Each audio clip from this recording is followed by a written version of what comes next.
Hello YouTube artist, I'm Kelly Hernig and welcome to In the Studio. Today I'm going to share my thought process between design and color inside my Stacks project. So these were the last two projects that I did, and the flow goes from here down, over here, and then up. And you can see that it kind of takes you up and over. However, because the dark twig goes down this way, you could also lead your eye this way. It just depends on how you want to pull your focus. So when I am thinking about what is next in the design, I am always like, where do I want to head and what do I want to look at next? So for this, I kind of looked at it and I was following the dark area.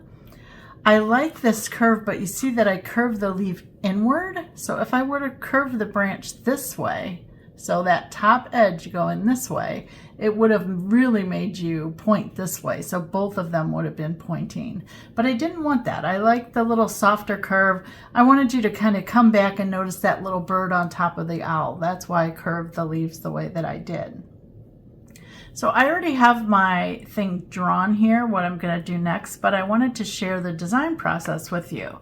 In an earlier video, I shared ordinary things, right? And how to put them into little cigar boxes like this, just so that you have a little sampling of stuff.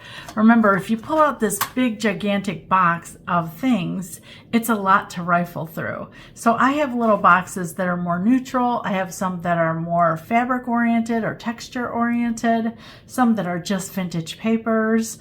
And this one is kind of an eclectic box of things that I've recently collected. So let me take you through the design here. I love these tall, therefore, coins, but they're flattened, right? So when you go to put coins in them, you got to open them. But I love the colors of these, and I have quite a lot of these. They're vintage, and I just like the texture of them, but I like the flatness of them too. So those are one of the things I was considering. I collect tags of all different kinds, and I like this one because of the double H, because my last name is Hernig. I just thought of Hernig House, and so I like the double H, so that was something that I was considering. I used fabric on the last project. I like the little bird card. I did use this on, let's see, 1, 2, 3 previous, but it is a nice shape, so I'm going to pull that out. And then I like this little round element. I found this for 99 cents at a antique store, but I just really loved it. It kind of reminded me of an old bottle cap, and I have no idea what it hung on or anything, but I liked the idea of all these components, right? You've got kind of a flared edge, you've got a bottle cap, and then you've got this weird I don't even know what it is. It's kind of like a hanging, it's a piece of metal, so I don't know what it was originally for, but I like that. And then I'm always looking for something small. So here's like a wrapper from Deep Deep Light. I keep paint wrappers because I just think they're really interesting the way different companies do that. And that would make a little fun square. And then I've got a little bird. He's just a little bitty thing, but he reminds me of a rubber duck, only in green, but I like the shape of him a lot. So let's start there. So I've got all of my things are laid out right in front of me here so that I can see them. And from here, I was thinking about something tall and skinny right next to it. I want you to see what that does though, right? It really kind of makes a wall. So it doesn't keep your design going, right? If I was to do this, it would definitely keep your design going that way.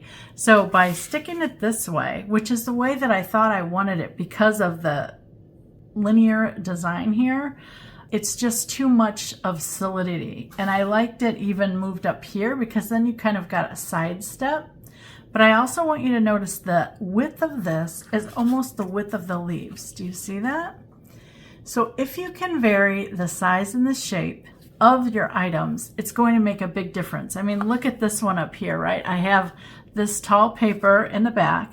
I've got another piece of paper here. I've got a piece of paper here, a button, a little thin piece of ribbon. So it's a lot in there where they're not all the same size and shape. So that's where this got discarded. I even tried a smaller one to see if I liked that better or if I could push it up. And I did kind of like the side step of this. But again, I have the same area of this and this being the same width and that's not good. It's almost the same height as the leaves as well. So I had to discard that thought. Even if I turned it this way now, it will change the idea of the design. And it doesn't matter now that this is the same width as this because they're not next to one another. However, you can see they're very similar. So I would try to change that if possible. Then it brought me to the little bird card. And I stuck it here first. I'm going to turn it this way. I stuck it here first so that I could just look at the shape of it. I liked this being down here, this curving up, and kind of this being in the middle. It reminded me kind of a flag standing there. And if I move it higher, that's really nice. If I move it even higher, I like that the space you're getting up there. However, I don't think the shape is right. It just feels a little too narrow, like too little of a rectangle here. And although I like it, it doesn't do anything for me. But let's try to add some other elements and see if we get any different results.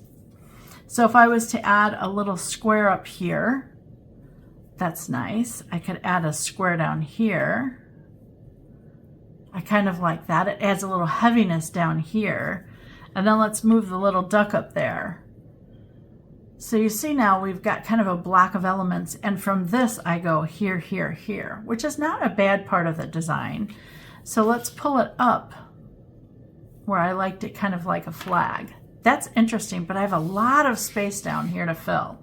So using something like this or something small like that really isn't going to work because you see it's just too disjointed. Now I could come back with something bigger. I've got a piece of fabric here. So let's just get rid of that and let's kind of put this here. That's not bad. I like the neutralness of it. So let's put something here. And that's kind of nice. So you take this on up, and I would probably put something up here to lead your eye. Now I want it going this way. So what that's doing is it's taking your eye up and over, which is great. But I don't like the chunkiness of this.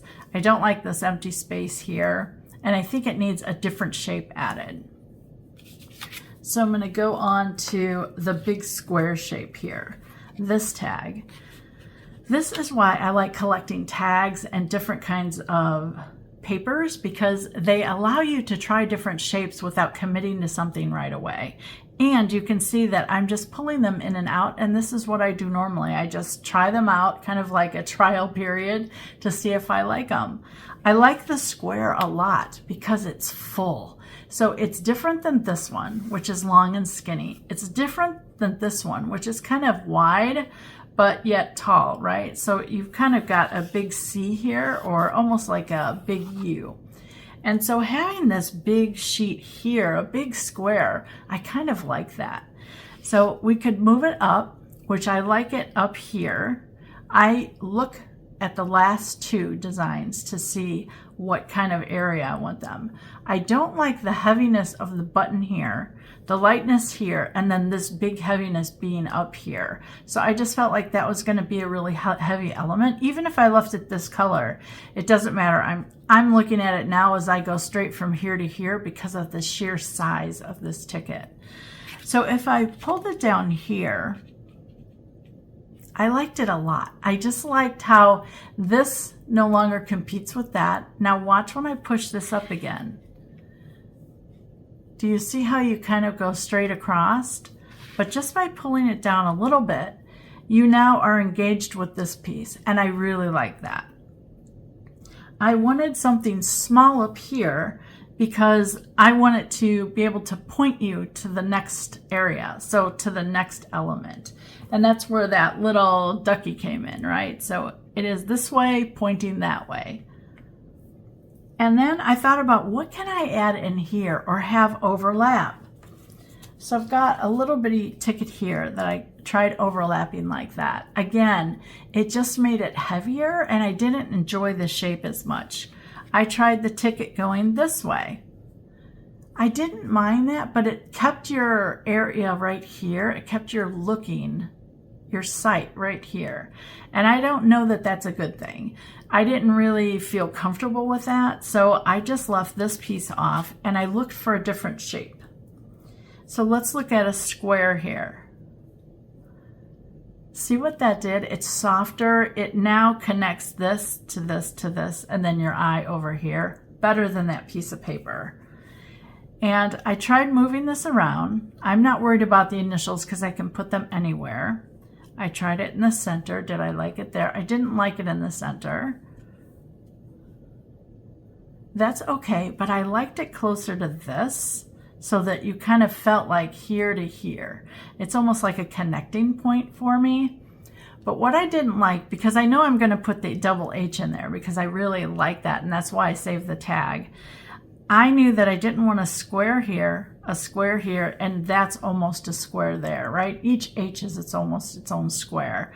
So I'm going to change the item to the circle. Do you see what that did to the shape? So let me try that again. Here is the square. Here is the circle. Do you see how it changed the design? It made it a little more airy. It made it less linear because now I have a circle, a square, and almost a circle up here in that little rubber duck.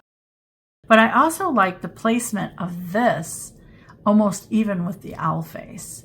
What it's going to do though, I'm going to make the tag darker than what it is here. I want it to be darker gray. And so it's going to really pull your eye up and over this way with the duck. And so this is what I have drawn. I have the little cap, I have the duck. Of course, he's sideways like this so that I can see him sitting on top of the little tag. But I just wanted to share the process of design with you because I think it's important to try different things. And when you have a little box like this that has a variety of sizes and shapes of things that you already collect, I think it's a great way to just try your hand at designing, see what you like. All of us are going to like different things. You might not like a round with a square. You might want them all linear. You might not like straight edges. So this is part of designing, is when you have a box like this that you can just pull out and try different things, you'll know right away like what you like, what you're feeling. Did it feel heavy to you? Did it feel light to you? And that's part of the design skills that I think you have to keep building. And it doesn't take much. Paper items. From here, I will actually try designing other things next to it. If I can, I try to design 3 different sections at one time, because with my brain being in the design process, it's a little different than painting. Painting for me is all about color and fun, where the design process is about flow and movement and size and shape and just something that is pleasing to my eye. Grab yourself some kind of little box, just start filling it with stuff you already have, and you are on your way to design and composition. I hope you were inspired by this little design lesson today. And if you were, please leave me a comment on your favorite item that you liked or your favorite little tip I shared. If you haven't subscribed, please click the button. And as always, thanks so much for watching.